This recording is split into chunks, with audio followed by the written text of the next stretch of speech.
우리 요한계시록 19장의 말씀을 한 절씩 교독하시고 마지막 절은 다 함께 합독하도록 하겠습니다. 제가 먼저 읽겠습니다. 이 후에 내가 들으니 하늘에 허다한 무리에 큰 음성 같은 것이 있어 이르되 할렐루야, 구원과 영광과 능력이 우리 하나님께 있도다.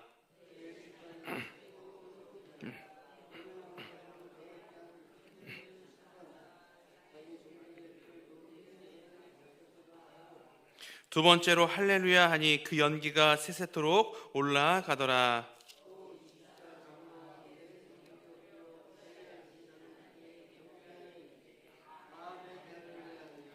보좌에서 음성이 나서 이르시되 하나님의 종들 곧 그를 경외하는 너희들아, 작은 자나 큰 자나 다 우리 하나님께 찬송하라 하더라.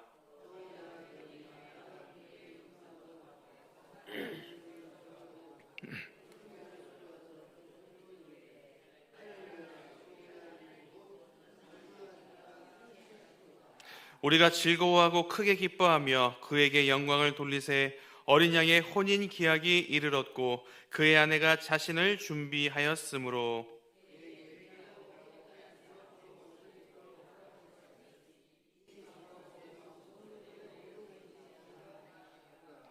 천사가 내게 말하기를 기록하라. 어린 양의 혼인잔치에 청함을 받은 자들은 복이 있도다 하고, 또 내게 말하되 이것은 하나님의 참되신 말씀이라 하기로.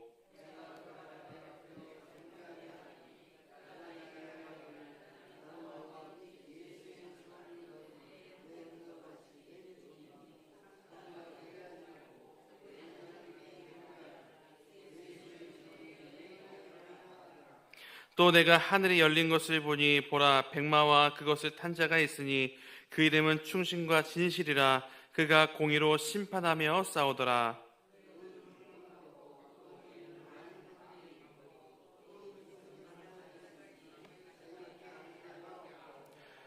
또 그가 피 뿌린 옷을 입었는데 그 이름은 하나님의 말씀이라 칭하더라.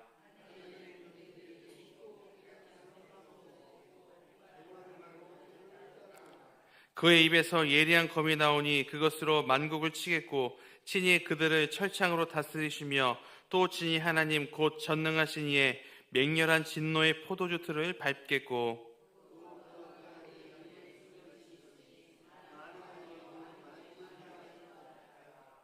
또 내가 보니 한 천사가 태양 안에서 서서 공중에 나는 모든 새를 향하여 큰 음성으로 외쳐 이르되 와서 하나님의 큰 잔치에 모여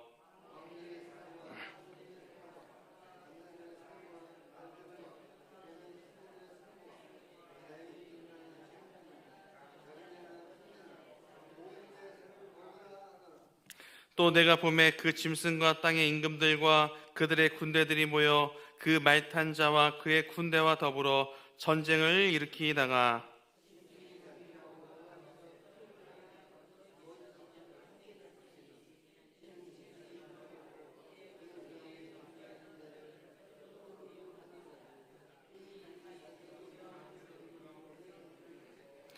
다 함께 합독하겠습니다. 그 나머지는 말탄 자의 입으로부터 나오는 검의 죽음에 모든 새가 그들의 살로 배불리더라.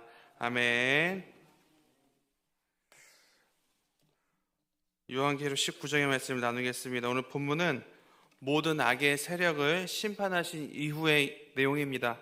우리 계시록은 계속해서 말씀드리지만 상징적이고 그리고 성도들에게 소망을 주기 위한 책인 것을 꼭 기억하시면서 요한계시록을 묵상하시면 많은 도움이 될 겁니다.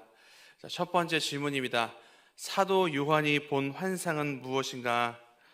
사도 요한이 하나님의 심판이 끝난 다음에 어떤 일이 일어날지 환상으로 보게 됩니다.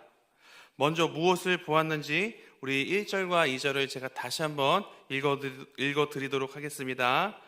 이 후에 내가 들으니 하늘의 허다한 무리의 큰 음성 이르되 할렐루야, 구원과 영광과 능력이 우리 하나님께 있도다. 2절입니다.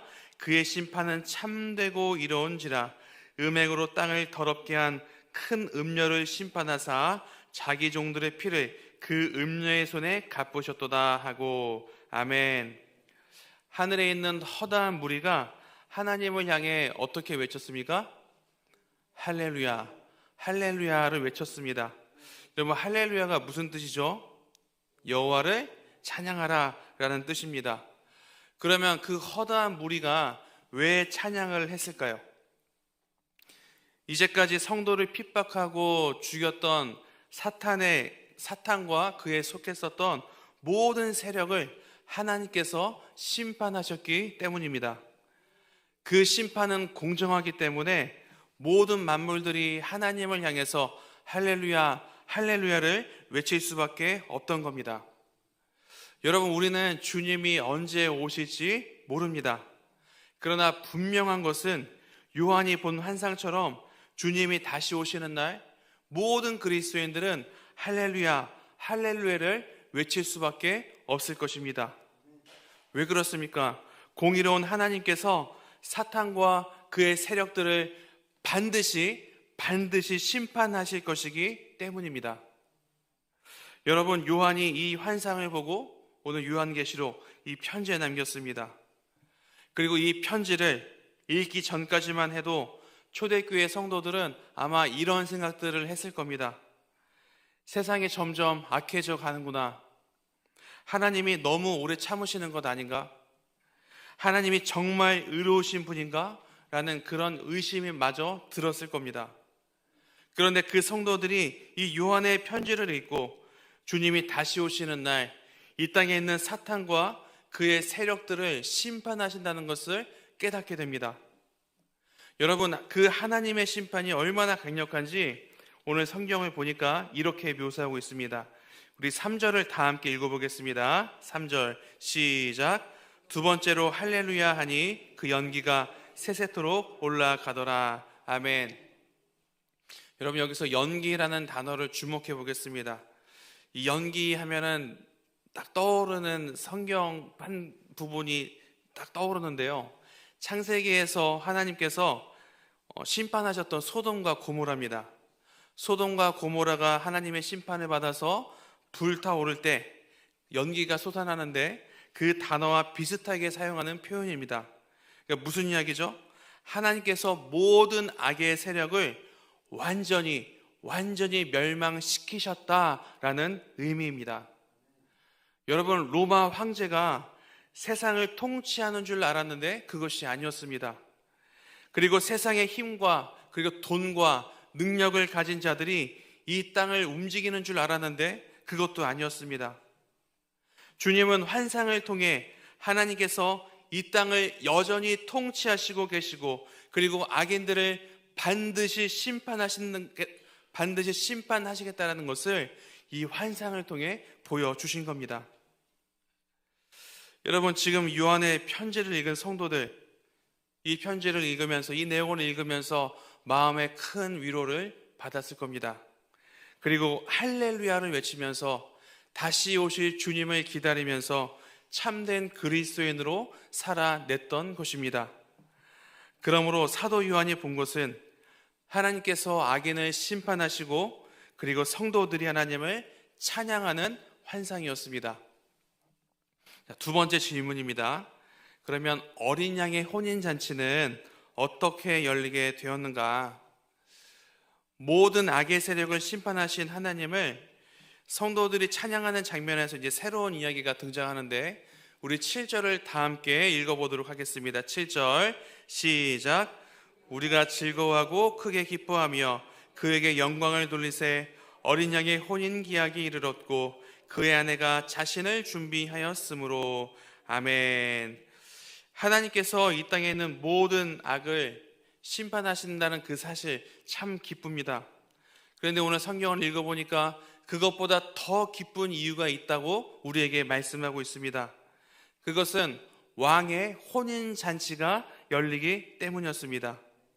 여러분, 이 잔치를 좀 쉽게 이해하기 위해서 좀 다음과 같이 풀어서 설명해 보도록 하겠습니다. 여러분, 한 나라의 왕이 있었습니다. 이 왕은 결혼하기로 한 신부가 있었습니다.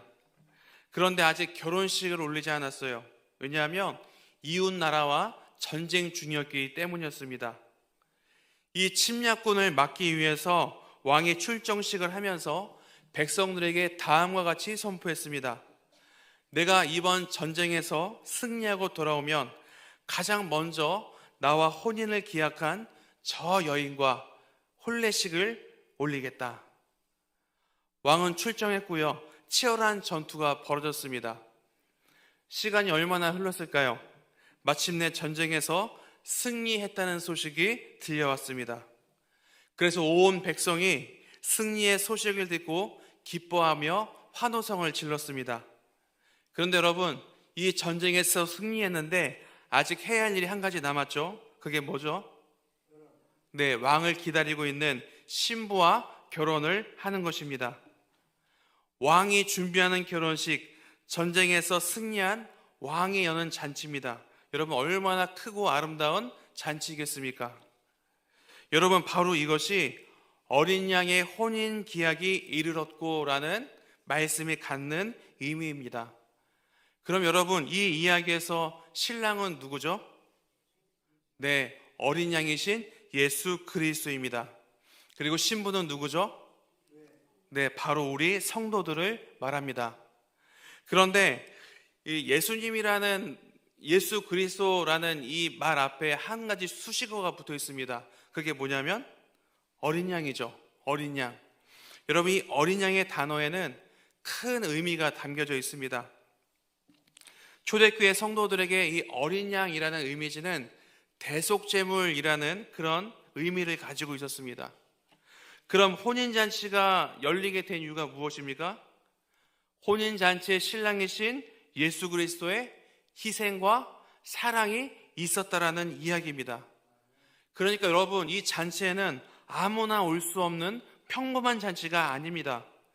예수님이 십자가에서 물과 피를 쏟아 우리 성도들을 신부로 맞아주셨기 때문에 참석할 수 있는 아주 큰 잔치인 겁니다.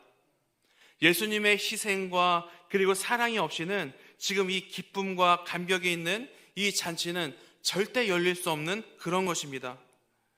주님이 우리를 위해 희생하셨다는 것을 어린 양 예수 그리스도, 이 어린 양이란 단어를 통해 우리들에게 보여주고 있는 겁니다.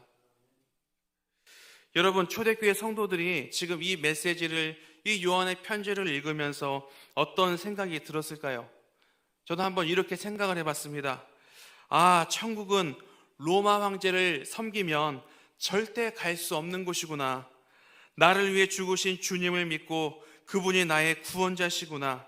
그분을 통해서만 천국 잔치에 참여할 수 있겠구나. 그럼 이것을 깨달았을 겁니다. 그러므로 어린 양의 혼인잔치는 주님의 희생과 사랑으로 열리게 된 잔치입니다. 그러면 우리가 오늘 본문을 갖고 어떻게 살아가야 될까요? 우리가 이 시간에 두 가지 내용을 살펴봤습니다. 첫 번째는 사도 요한이 어떤 환상을 봤죠? 하나님께서 악인을 심판하시고 그리고 모든 성도들이 하나님을 할렐루야라고 찬양했었던 그 환상을 보았습니다. 그리고 두 번째, 어린 양의 혼인잔치는 주님의 희생과 사랑으로 열리게 된 잔치라고 우리는 살펴보았습니다. 여러분, 당시 초대교회 성도들이 믿음을 지키며 살아내는 것이 정말 쉽지 않았습니다. 온갖 핍박이 있었고 하나님을 버리면 편히 살 수 있다라는 수많은 유혹과 시험들이 있었기 때문이었습니다. 여러분, 분명히 성도들이 이런 생각들을 했을 겁니다. 아, 도대체 주님은 언제 오시는 걸까? 우리가 지금 계속해서 이렇게 죽어나가는데 정말 주님 살아계시는 게 맞는가? 그리고 지겹도록 반복되는 이 삶이 도대체 언제 끝나는 걸까? 하나님은 그런 성도의 마음을 아셨습니다. 그래서 사도 요한에게 환상을 보여주셨고 그리고 그것을 편지로 기록하게 하셨습니다.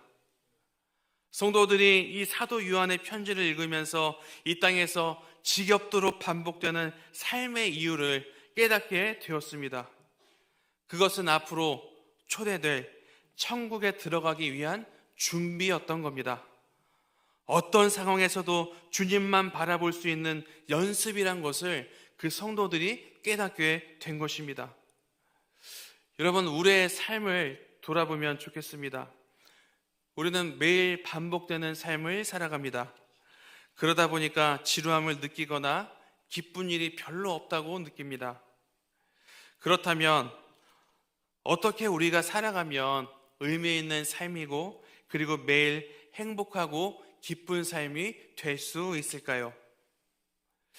초대교회 성도들이 예수를 믿는다는 이유로 매일 핍박을 받았습니다. 언제 오실지 모르는 주님을 기다리며 매일 반복되는 삶을 살아갔습니다. 성도들에게 기쁨과 행복이 있을 수가 없는 그런 상황이었습니다. 그런데 여러분, 하나님께서 이 사도 요한을 통해 계시록에 주님의 마음을 담아 위로의 메시지를 보내주셨습니다. 지금 너희가 살아가는 매일의 삶은 천국에서 주님과 혼인하게 될 신부 수업을 하는 것이란다.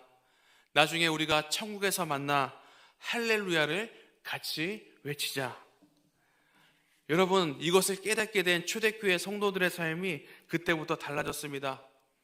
재앙과 같은 삶의 자리가 기쁨과 행복의 자리로 바뀌게 되었습니다. 여러분, 바로 이것이 저와 여러분들이 회복해야 할 지점이기도 합니다. 천국에 대한 소망, 천국에 대한 소망을 회복해야 합니다. 여러분, 우리 그리스도인들의 삶의 목적이 세상과는 조금 달라야 되지 않겠습니까? 그저 연봉만을 위해서 산다면 밥 세 끼를 위해서 사는 인생뿐이 안 됩니다.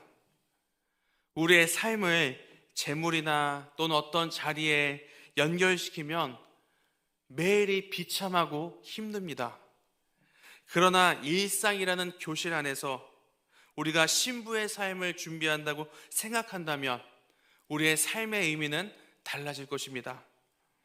여러분, 매일 반복되는 삶 가운데 천국을 향한 마음을 매일같이 키워가시기 바랍니다. 지루해 보이는 하루가 그리고 영원한 저 천국을 준비하고 있다는 그 사실을 꼭 기억하시기 바랍니다. 오늘 새벽, 오늘 말씀 앞에서 두 가지를 결단하셨으면 좋겠습니다. 첫 번째는 주님, 매일 반복되는 삶 가운데 저 천국을 향한 마음을 키워나가게 하여 주시옵소서. 두 번째는요, 주님, 지루해 보이는 하루가 저 영원한 천국을 준비하고 있다는 것을 기억하면서 기쁨과 행복을 우리의 삶 가운데 회복하게 하여 주시옵소서. 그러므로 오늘 말씀을 기억하시면서 주어진 삶의 자리에서 주님의 신부로 준비되어져 가는 우리 동학교의 모든 성도님들이 다 되시기를 주님의 이름으로 간절히 소망합니다.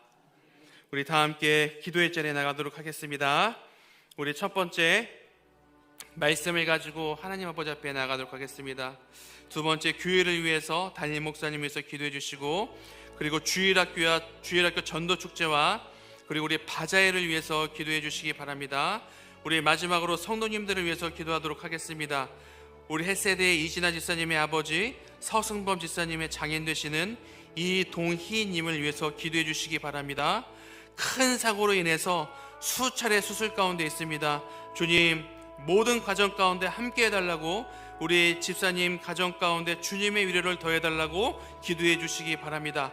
그리고 이 교구 이애향 집사님을 위해서 기도하겠습니다.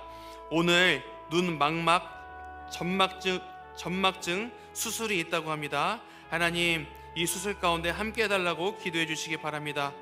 우리 성도님들 중에 마음에 상처 입은 자, 또한 마음에 가난한 자들을 위해서 기도해 주시기 바랍니다. 특히 암 때문에 고통받는 성도님들이 있습니다. 그분들을 위해서 기도해 주시기 바랍니다. 우리 시간도 함께 주여 주여 주여 세 번 통성으로 외치시고 기도의 자리에 나가도록 하겠습니다. 다 함께 기도하겠습니다. 주여 주여